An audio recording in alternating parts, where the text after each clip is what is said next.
It goes without saying that the garden is my happy place. It's a spot to relax and entertain. But over time, as elements change, it might need a bit of an update. That way you can keep it good looking and functional too. And this is just one of those spots. Believe it or not, this used to be a really nice lawn, but as these plants have grown up, it's shaded half of it out and the weeds have come in. So before you can put it in any garden, you got to be out with the old before we can get in with the new.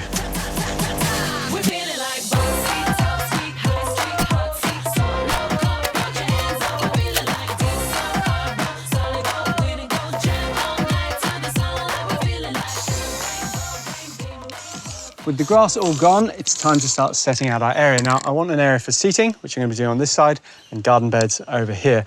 Now, for the seating area, we're going to have pebbles so the water can drain through. So I've excavated to a depth of 50 mil, and I'm just spraying in the line where the edging will go.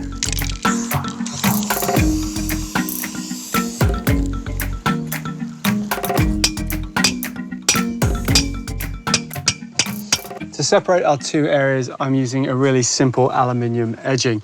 And by giving it a really soft S shape, it just breaks up the rectangle and makes it feel much more inviting. What do you reckon?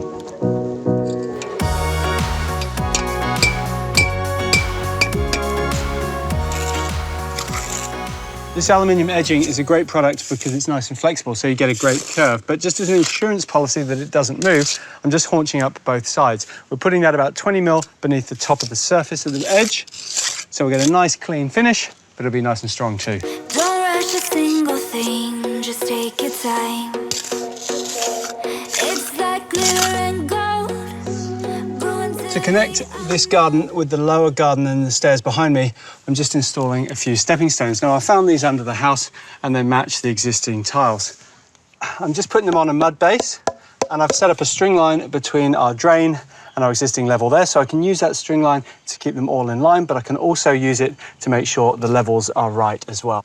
I'm spacing these 280 millimeters apart. Now, that is quite wide, but they're going to have a pebble infill, so it's really just a suggestion of where the path can go.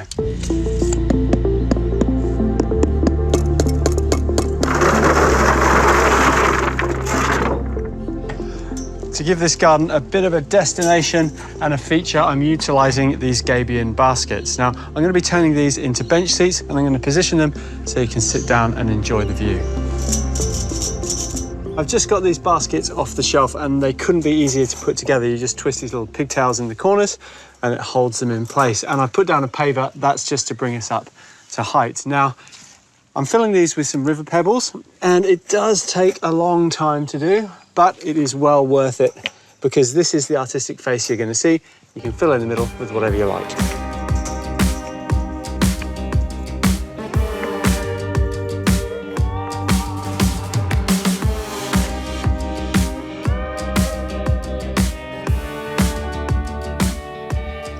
For the top of our gabions, I'm actually putting some hardwood sleepers to create a bench seat.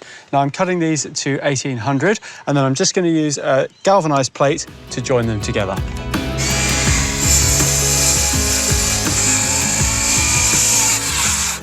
As well as our larger bench, I'm going to be building a smaller one as well. This one is only 900 long. Everything else is exactly the same.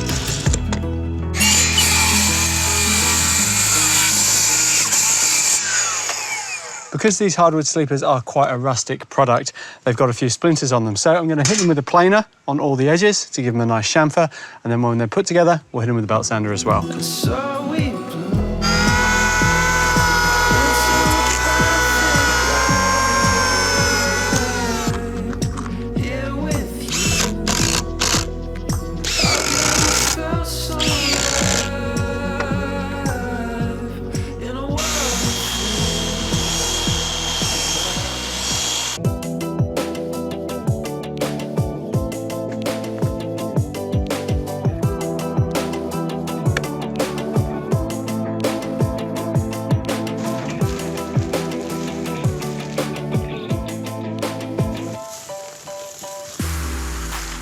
To give us a privacy screen and a nice backdrop to our garden, I'm just planting up some bamboo. Now, this is slender weaver bamboo. It's a clumping bamboo, but I'm still putting it into a pot. It's going to get to about 6 meters tall, and it's nice and upright, so it's really good for screening. It is a grass though, so the more water you can give it, the better it will grow.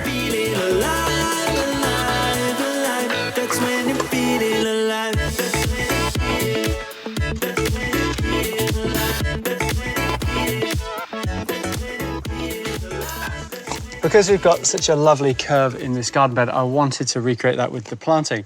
And in the shady areas, I've got Neomarica or the walking iris.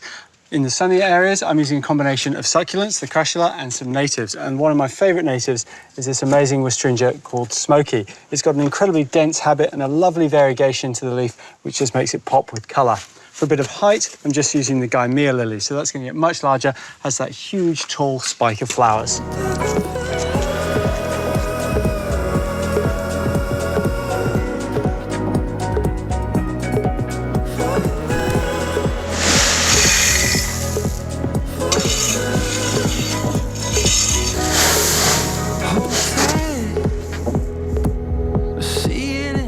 Some forest fines mulch and 10mm pebble really complete the picture, and they transform what was once a useless dying lawn into something that's not only looking good, but is functional too.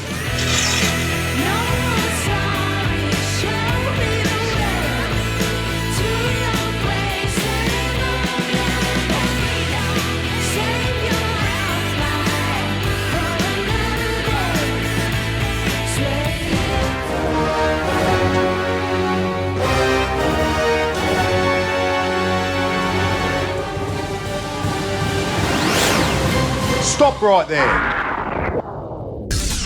Now the word hero, it gets thrown around a lot, but not all heroes wear capes. Some use cordless drills. Now I'm far too modest and humble to ever apply the word hero to myself, but if I can save someone from this situation, well, you can call me whatever you like. Play. You're welcome.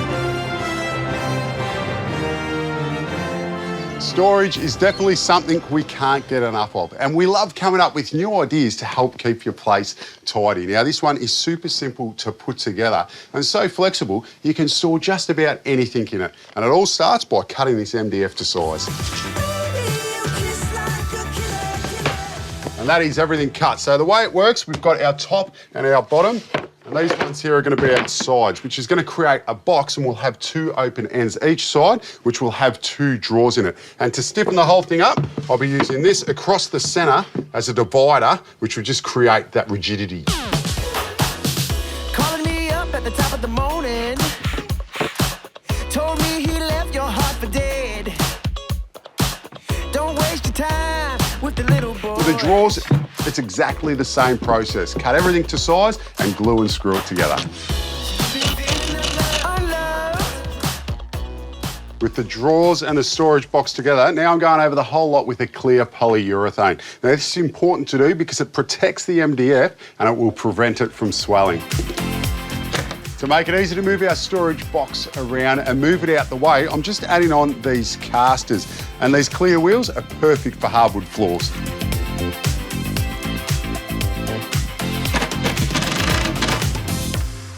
Now we're ready to add our drawers to our storage box. To do this, we're using some soft closing runners. Now, most runners of this style are going to be 13mm thick, and we've got one on each side. That means I've made these drawers 26mm smaller than our opening, and that's very important that you get that accurate. Now, to install them, you simply separate these two parts. The smaller one goes on the drawer, and this thicker piece, that will go inside our box.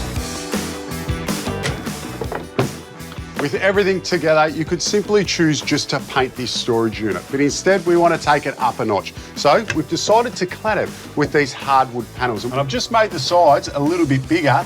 That way, once this box is all finished, you won't even see the casters.